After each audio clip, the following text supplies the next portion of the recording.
Hello, everybody. Welcome to the first episode of the Pivoted Success podcast. I'm your co-host, Jared Goldsmith from ESAX.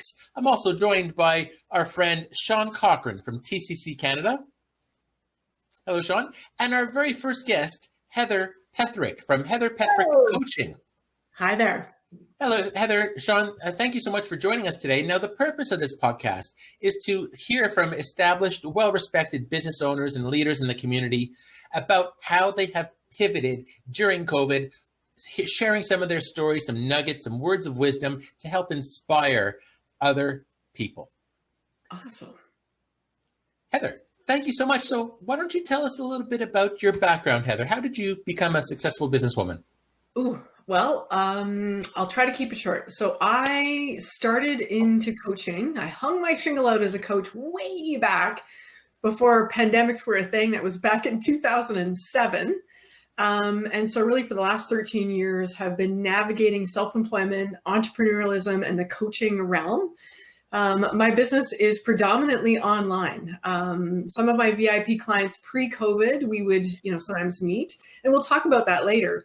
So you've been using the online resources for years, way prior to COVID. Yeah, thank God for the internet. It has really been able to, it's blown my business. It's always just been my business, right? Online. That's how I always connect with my community, prospects, and clients. So yeah, big fan. Great. And why did you decide to go virtual all those years ago? That is a great question. It was an intentional decision because at the time when I started my business, I lived in a relatively small urban center. It was less than 100,000 people. And my specialty was such that my ideal clients were far and few between in that community. If I was going to have a business, I needed a wider reach, a broader, more visibility. And so it was just a natural that if I was going to do business, it had to be online. So right from the get-go, I had to get up to speed with all things virtual. Now, at the time, I think Skype was the only visual online medium we had. And so when I first started, all of my clients, we didn't have the visual component. We just did audio calls. So things have gotten better and better over time. Are you finding that now, because the whole world is virtual, that somebody like you who's been around for a long time, people are coming to you for knowledge on how to adapt and pivot their business models, or perhaps? I wouldn't say they're seeking me out for that. My specialty is really around mastering sales and high ticket one-to-one sales conversations. That's what I've become known for. But what my clients will often remark is just the ease at which and the possibilities of online client relationships. Because I often forget, Jared, that not everybody does all of their business online because it's just how I've been operating for over a decade. But one of the things I'm very passionate about and what this pandemic has brought to light is how we can really serve our clients even through a virtual forum. And what I think there used to be a stronger bias that, we can't have great client relationships or service delivery unless we're, boots on the ground, face to face across the same table. And the pandemic, I think, is proving to some of us, even reluctantly, that that's not the case. Right. Heather, I just had a quick question going back to the technology side. You mentioned you sort of started with Skype and moved on from there. But before the pandemic hit, were you a Zoom person, or what was your sort of medium of choice? Man, I like to say that I was Zooming long before it was cool. Yeah, Zooming, or if back when Zoom was kind of just getting going and the connections were sometimes more shaky than they are now, our backup was FaceTime or Skype if we really had to.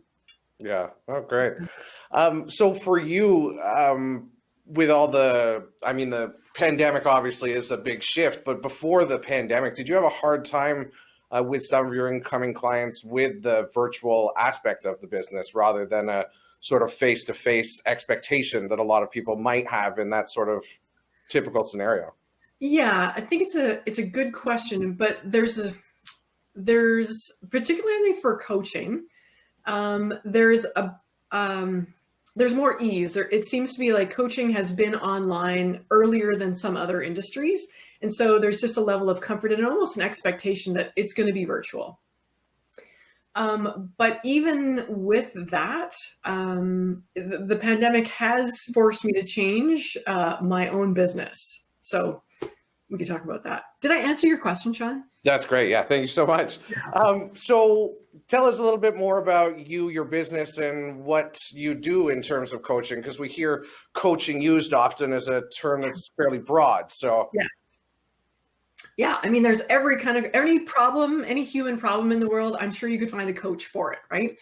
So the type of coach that I am is I specialize in working with service-based entrepreneurs, business owners, to help them sell out their high ticket offers consistently and elegantly without ever using an ounce of sleaze, right? That's one of the things I'm most passionate about, is helping my clients learn how to really have elegant, authentic, and effective sales conversations in a virtual setting. I mean, obviously it works if we ever have the luxury of meeting face-to-face again. But it's really easy to do that in a virtual setting as well. So it's helping them consistently sell out those high ticket offers without being a salesy, you know what. I'll keep it clean. You know, I love that. As soon as you said sleazy, like for some reason it just caught my attention because it's so different than what you normally hear, especially as a coach. I can relate from networking. Most people think networking is this sleazy, slimy, just trying to get a sale, throwing a business card at you. Yeah. And it's how you approach people. It's that being genuine. This is one of the things I love most about you, Jared, and Sean, and the community that you build, because it's truly, we are of the same mind in that the best business is built on authentic relationships, real connection and conversation. That's where it's got to start. And that's really, what I teach, is how to do that in sales. Right. And how did you get into coaching in the first place? Like when you started, did you have coaches yourself and you said, oh, I can do this a little bit differently or better than others? Like, why did you want to become an entrepreneur way back when? That's a funny story, one that we should probably have drinks over, but I'll keep it short.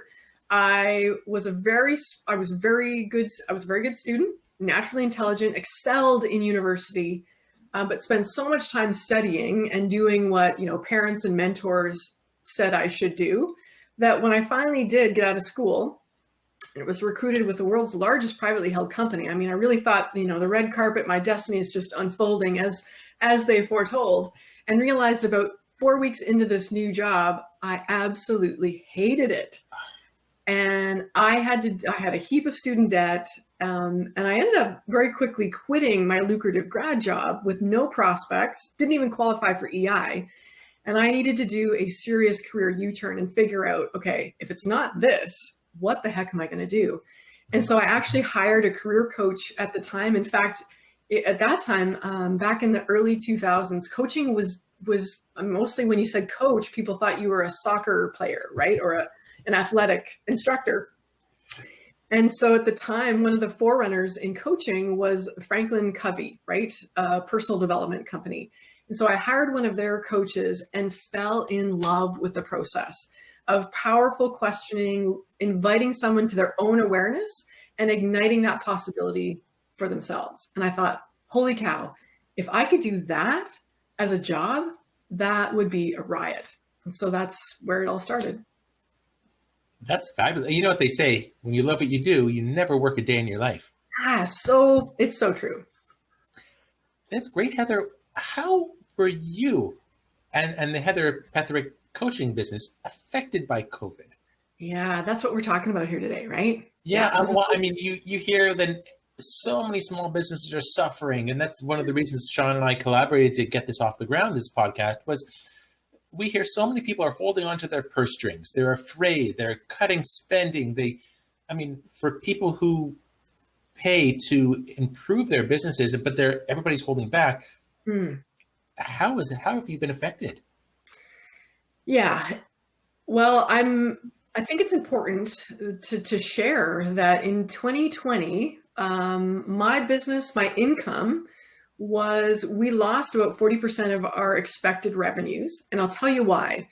At the time, there were two main streams of income in my business. One was a high ticket year-long mastermind program. And part of the allure of joining that program is that we had 3 luxury in-person retreats every year for a group of service-based business owners. And, if there's anything you need to know about me is I tend to like to do things with a sense of style. And so they were fairly luxurious in exotic places. And it was just a fabulous experience for clients. Well, when the pandemic hit, obviously all of that got shut down. And so we parked that stream of income for the entire year of 2020. It's still on ice because we aren't confident in being able to travel and still assure people's safety. Even the regulations, can't even get into a different country. I mean, we're not talking like the Gatineau Hills. We're talking about somewhere like really extensive. That's right. Like, take your passport, get on a plane. It's going to be a while. Very cool. Yeah, really like places that you would never otherwise find yourself. Like, it was really and there's a reason we do that, is because when you get yourself in an elevated environment, it opens up a whole nother level and type of thinking for a business owner, right? You get out of your day-to-day trenches and you start to see your life, the way that you operate, in a completely different way. And it's a perfect catalyst for, going to the next level in your business. Anyway, all of that had to be put on ice in 2020, still is. And so we lost 40% of our expected revenues last year. But here's the silver lining. I wasn't traveling. I didn't have the expenses of getting on a plane, reserving, lovely places for our guests or our clients. And it forced me to double down on what I could do and what I knew I could do well, which is the second, and continues to be right now. It was a secondary line of income. Now it has become, due to COVID, our primary line of income, which is a mastermind, but it's exclusively held virtually, right? So every Thursday afternoon, just before I'm talking to you, I'm talking to a group of our entrepreneurs from around the globe. So the pandemic has really provided us an opportunity to perfect the delivery and the filling of that online program in a way that we never would have had the opportunity before. Have you seen more interest since the pandemic from people? I mean, I guess your market is worldwide already, but have you seen more interest from other countries and things like that with everybody sort of trapped at home?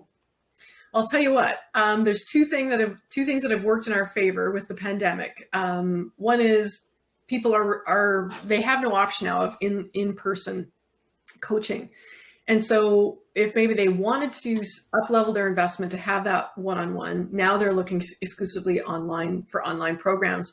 But the other thing is that we continue to see, because of the exchange rates, a lot of our clients are coming from the US and the UK and Australia because the Canadian dollar is so attractive to them. Yeah, sad for Canada, really, but also great for Canada because then it brings in more money from the other countries that are like, wow, dirt cheap. Great. Yeah, well done. what a deal. And so, Heather, how are you helping? I mean, without getting into a coaching session with us here, how are you helping to advise your clients, like things they could do to still stay in business? Like, I know you deal with a wide variety of industries and genres of businesses, but are there any overall lessons that you might? Well, before I get to that, I do want to make sure I share something, Jared. So hold that thought. But what I want to share around what happened when the pandemic first hit, like all business owners, I was like, oh my gosh, like there was a moment where I think we all had a freak out, and it depends on how long we stayed in that mode. But I remember wondering, because my program, it's called Sales Mastery, right? It's mastering your one-to-one high ticket sales conversations for those authentic business owners. I thought, oh my gosh, like the first thing people are going to pull the plug on in cutting expenses is coaching, right? Like maybe this is the end of my business. But what I actually found, and what has really impressed me, is that for the business owners and entrepreneurs who are serious about what they're doing, it was a wake up call for them to get serious about mastering their sales conversations, because the pandemic has shared or has woken us up to this fact that we can no longer be casual about our sales. We can no longer tolerate sales conversations that don't turn out favorably, right? We have to be much better at inviting people more consistently, and making it count when we do have those conversations. So what we actually found was the reverse of our fears. Where I thought business would dry up, we actually got a higher quality type of client and more of them, because they realized, if I'm going to survive, I got to figure out the sales process. Whereas before, I think because of the abundance and the activity in the marketplace, they could ignore sales and, put on a Band-Aid of paid advertising or other marketing activities, and to some degree ignore that actual sales conversation and make it up in other ways. Does that make sense? Definitely. Yeah. So that's something I definitely want to share, is that, even as a coach, I had my own fears around what is this pandemic going to do to our business? And it actually, the reality of it, while we lost 40% of our revenues last year temporarily, we're seeing that come back even stronger because we've perfected this other line of income. Well, I'm from the other extreme, Heather. As you know, I'm a full-time musician and Yeah. an in-person event planner hosting events for others. 100% decrease overnight. Yeah. There's no going back to music. I don't even know if I'm going to go back to playing. But all I can say is I had to do some deep thinking back in March 2020. And I realized shortly after that what I've been doing was mostly a labor of love. It wasn't really much of a business model besides bringing together community, which is worthwhile, but it never really paid the bills. But now I'm realizing, much like you are, that, it's get off the pot type of thing. Yeah. And if you don't, then what's going to happen to your business? Yeah. One of the things I love having this conversation because it forces me to even take stock of what has actually happened in my business. And one of the things I want to take personal credit for, so thanks for giving me a channel to do this, is that it inspired me to remove any element of excess, right? So that on paper, in 2020, we actually were more profitable than we had ever been in 13 years of business because we got rid of anything that was non-essential. Yeah. So that's pretty cool. And it's a sobering, as you say, it's a sobering lesson. And yeah, it's going to serve to improve our business moving forward for sure. It's been a wild experience, that's for sure. And I remember back in March, everybody was the same, but you're just like, okay, so they've shut down the world. I guess I just sit here and wait and then things will get better. But you quickly realize that if you're going to just sit there and wait, you'll be out of business in no time. So It's hard to sort of shake off the insanity that's going on around you to just get back in gear and say, you know what, I can go this angle with what I've got right now because all of this is gone. Yeah. Or I sit here with nothing to do, which is awful. That's right. But isn't that one of the great things about business is that we're like, whether it's a pandemic or some other economic downturn, that there's always going to be some challenge that threatens to shake us at our core. And it invites us to really look at, what is it that I love? How can I make a living at this? And what do I need to do in order to do that? Like, I call them those coming to Jesus moments, right? That's absolutely true. One of the defining traits, I think, if you were to poll thousands of entrepreneurs, big entrepreneurs, small entrepreneurs, the first thing that they would come across would be they're go-getters. They're not one to sit on their high knees and wait for the world to give them handouts. Yeah. Those who are probably don't stay in business too long. They might be business owners, but not entrepreneurs. Yeah. Now, for those of us who are making a difference and doing things and adjusting on the fly, it's much easier if you're a small solopreneur rather than, say a 40, 50 person business. Right. But having that vision on being able to adapt and pivot is, I don't know if they teach that in entrepreneurship schools. Yeah. And I think for me, a lot of it comes down to, and this has been learned over time, is that there's a muscle that you develop, which is not taking any of the business elements too personal.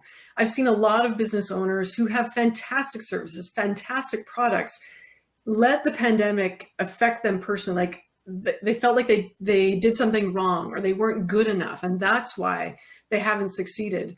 And I think that's a tragedy. There's going to be challenges no matter what business we're in. But we can't take those challenges personally. We have to find a way, right? It's not a matter of if we're going to survive, it's how. How are we going to survive? That's another interesting point. It opens up the whole idea of mental health for entrepreneurs. Yeah. Exactly. I mean, that's not the purpose of our podcast today, but it's such a huge issue that everybody has to deal with. Yeah. It's humbling, Yeah. but there's always something we can do as entrepreneurs to serve our market, create products, make an impact, right? There's Or give always, up.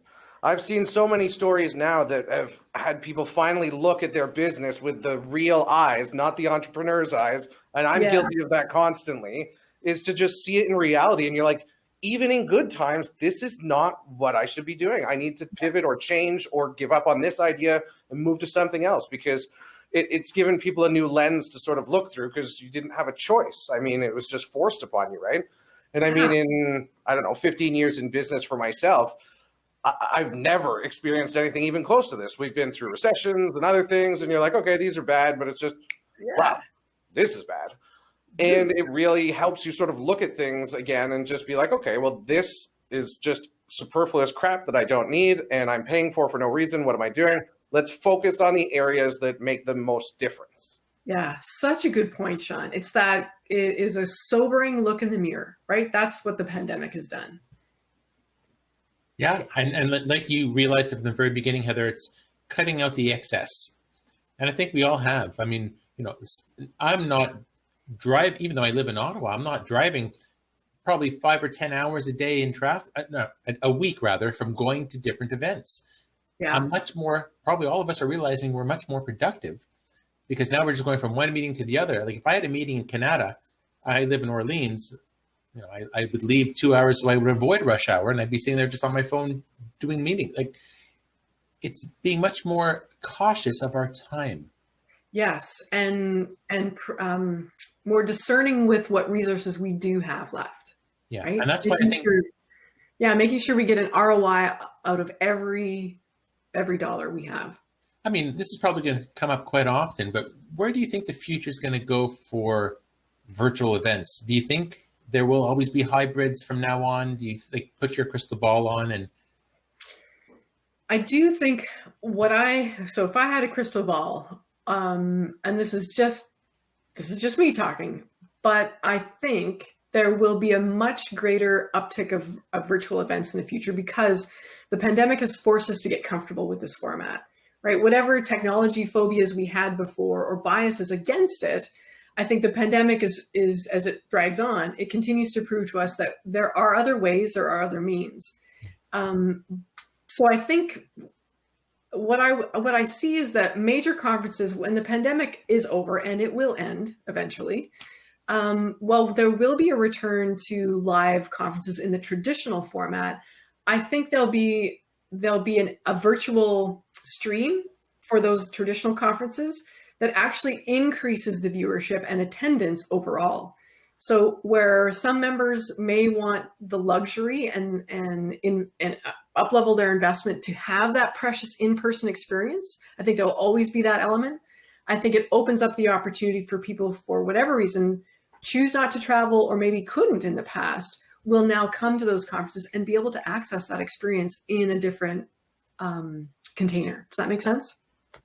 Yeah, and that's what I love about it too, is just opening up that virtual side, because I mean, obviously an in-person conference experience is something special, and it's hard to replace that. But for the people that can't afford, say, $5,000 to fly across the country or wherever, to come and experience that, and they can experience it still from a virtual perspective at a sort of more reasonable rate without having to pay for the hotel, the flight, and all the rest of it. But it's more inclusive because it can include all of these people in different countries and different areas that would never have been able to make it otherwise. So it can really sort of broaden the reach of any of your events, which I think is pretty exciting for a lot of these people sort of long term, with this sort of creation of whatever the hybrid is going to be sort of on the other side of this. Yes, hybrid is the perfect word there, Sean. I think I would like to see all events have that hybrid stream going forward. Yeah, I mean, like you said, there's always going to be a need for the face-to-face, and especially when you have your fancy retreats, Heather. I mean, put me on your mailing list. Maybe one day I'll be able to attend in the future. Oh, Sean, we would have so much fun. But yeah, it is opening up a whole new realm for people who might not have otherwise had the chance to connect. And I deal with people, event planners, all day who are looking for alternatives. And they would say, I would have a 4-day conference at a hotel in Vegas and it cost us $95,000 US to put on. Yeah. And now they could do it for a fraction of that cost and have higher attendance. It's such a game changer. It is. Here's one cool thing, and I just have to talk about this because I think it's something about the hybrid format of an event that I hadn't anticipated. But I'm starting to see this crop up as an entrepreneurial opportunity of small businesses actually providing like an experiential kit to be delivered to the virtual attendees. And it is like awesome. I think it's a fantastic idea. Well, I love it. Oh, sorry, Sorry, Sean. go ahead. I was just going to say, I love that. There was I think it was called Social at Home conference that they did, and they mailed out little packages to every single attendee so that when you started it, you had something to open and interact with. And it was such a good experience because I think that little extra, even if it costs a bit more, is worth it because then you still have that interaction. So it feels a little bit more inclusive that you're really involved rather than just watching it on a screen, right? Yeah. And it gives something virtual tangibility. Yeah, I was doing a virtual conference for this large organization in the States, and it was a fancy gala. You would have a hotel and like a 5-course meal, and they pre-ordered options for people with a tablecloth and a candle, and everybody at one point was sitting here eating, and it was lovely. You saw the nice tall candle next to them, and they were commenting. They feel like they were at a gala. Yeah, it was very cool. Very, very good. I love all the little ideas and just added things that people are coming up with to try and make it feel a bit more normal. And one of my favorite questions I hear all the time is, so when do you think we're going to go back to normal? And I was like, what normal? I was like, we've broken everything now. So, I mean, there's no like just flipping the switch and it going back to normal, I don't think. I mean, obviously on the other side of this pandemic, things will get more normal in a day-to-day sense. But I mean, I don't think you're going to be able to turn off this new work from home, work from anywhere, the sort of experience that everybody's had that for the most part has been relatively positive. And I mean, obviously there's exceptions to every single rule. I mean, if you've got screaming kids around your head all day, I mean, that's not great, stuff like that. But I mean, it's really awoken people to what's possible from a virtual sort of remote working environment. Yeah, I agree. 100%. So Heather, what does the future hold for you and Heather Petherick coaching? What does the future hold? Oh, I mean, this is a bit different from your crystal ball because now you're actually not imagining how things are going to go. You're going to do it, let's say in 6 months or a year from now. Yeah. Well, continuing on with what we have learned, right? The sobering straight look in the mirror that the pandemic has served up, removing anything superfluous, what a great word, Sean, from our business and really taking a hard look at profitability. We are continuing to crack the code and perfect the delivery of our online virtual sales mastery course that's going to continue to grow. And it's really about consistency in business for me. It's around really figuring out what levers to pull, what dials to push to make sure that we're filling that program in a consistent way, and also delivering a really standout experience. So that's where our focus remains for 2021 because we're still in the pandemic. There's no green light for travel yet. But don't kid yourself. I have a long list of locations that I have been scoping out for the last, what has it been now, a year, that we're going to be looking at executing whenever we're allowed to travel again.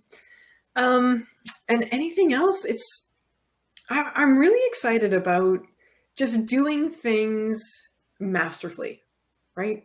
Doing things with real intention, right? Where we're spending our time and our resources, how we're serving our clients, how we're connecting.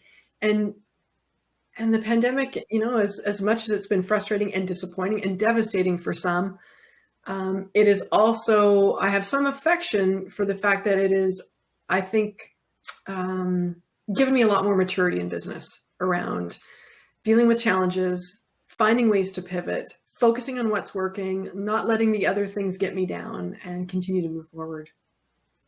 What I love about the outlook for a lot of people now is if you're sort of on, I mean, I don't want to say the pandemic's over by any means, obviously, but we're getting to the sort of last half of it is what I'd like to sort of think of. right? in the sense that we're going to be exactly, we're going to be getting vaccinated, things are going to get safer and all that sort of stuff. I find it's just scary to think, if you've managed to get through this, to think that there's going to be much worse coming at you in the future. Because I think if you can deal with this hurdle, I think you've sort of set yourself up for resilience when it comes to what's coming at you next, because you know what the worst sort of case scenario is coming at you. Absolutely. Absolutely. And if I may, Jared, a little selfish, shameless self-promotion, may I? Mastery. It's mastery, Heather. Yes.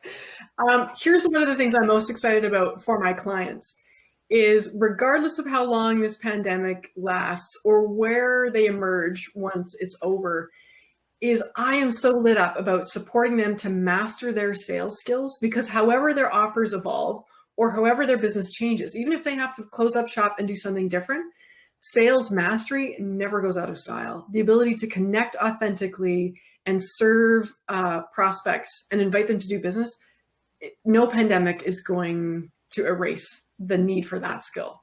So that's in itself a business resiliency skill that I want all of us to have. Definitely. Well, and it's such an amazing skill to have, and something, like you said, you'd need in any job almost if you were doing any sort of sales of any kind. Because, I mean, that's a skill that will follow you from industry to industry, to product, whatever it is. But that skill and that art, if you will, is something that it takes a long time to develop. And really honing in on that is so important for any business. So I love everything you said there, Sean, except for it takes a long time. You come in the program, 10 weeks later, baby, we turn you around. You're like the Darth Vader or the Yoda of sales conversations.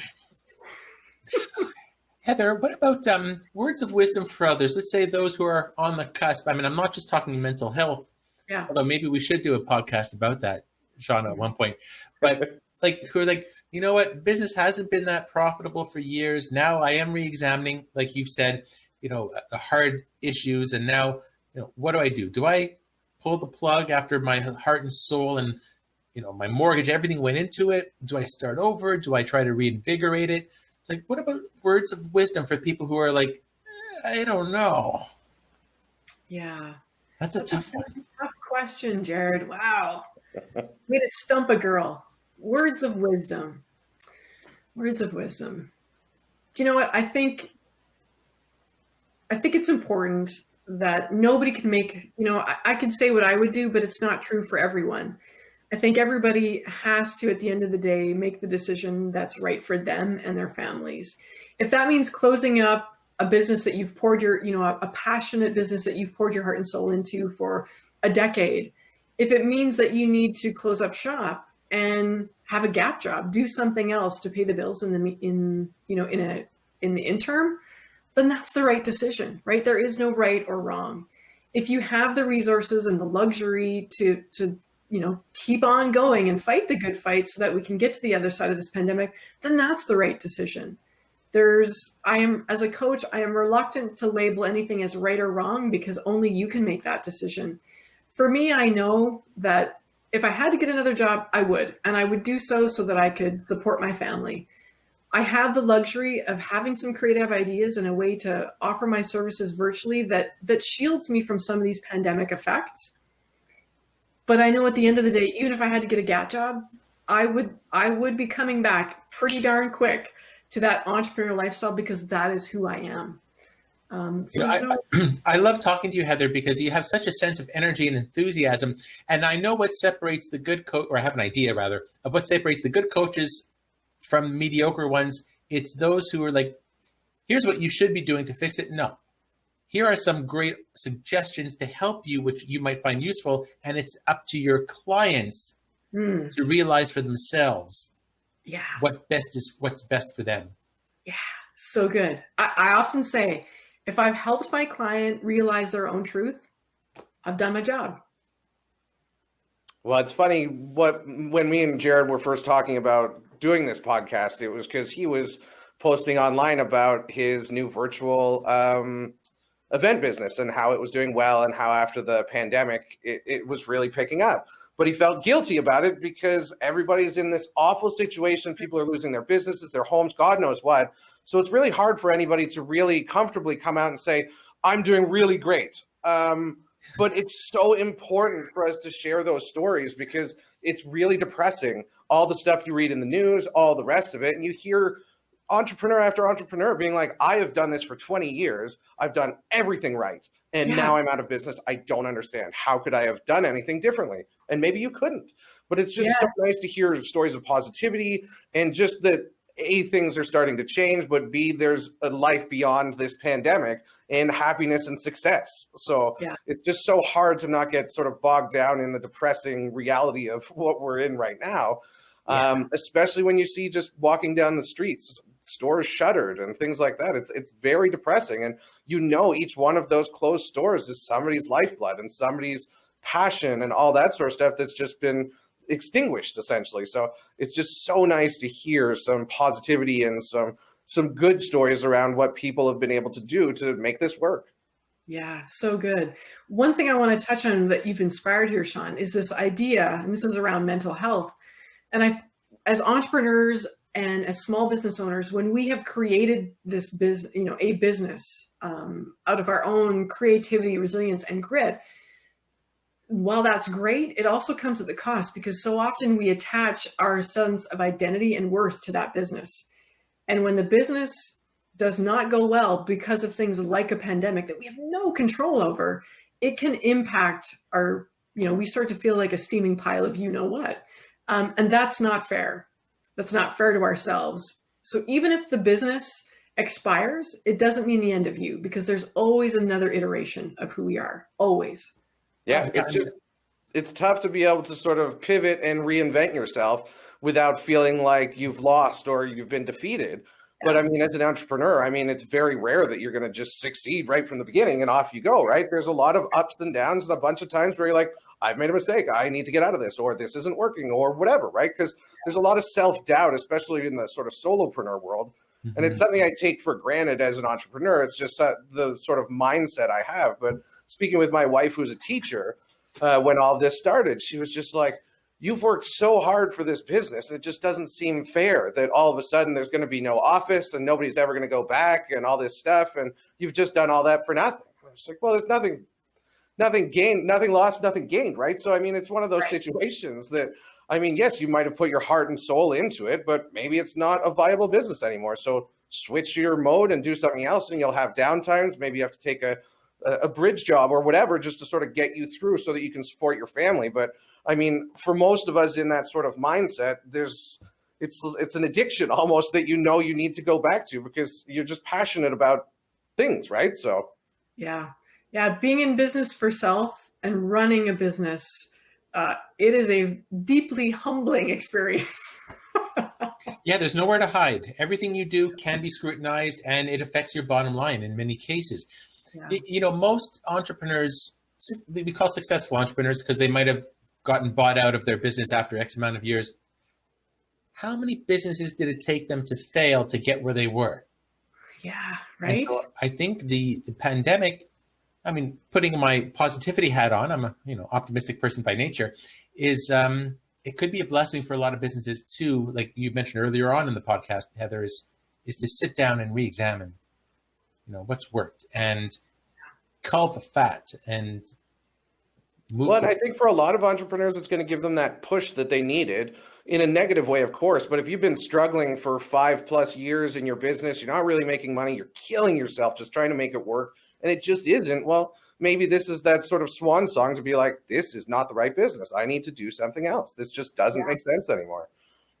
And wouldn't it be great if we could use the pandemic as a socially acceptable reason to elegantly check out if it's not great? Absolutely. Now's the time for that, for bigger changes. Well, look, we're getting to the end of our time. Do you have any closing thoughts before we wrap up for today, Heather?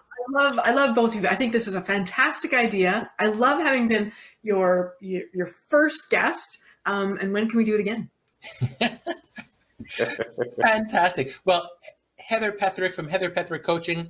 Thank you so much for joining Sean Cocker from TCC Canada and myself, Jared Goldsmith from ESAX, on our very first episode of the Pivoted Success Podcast. We wish you all the best during COVID and long after.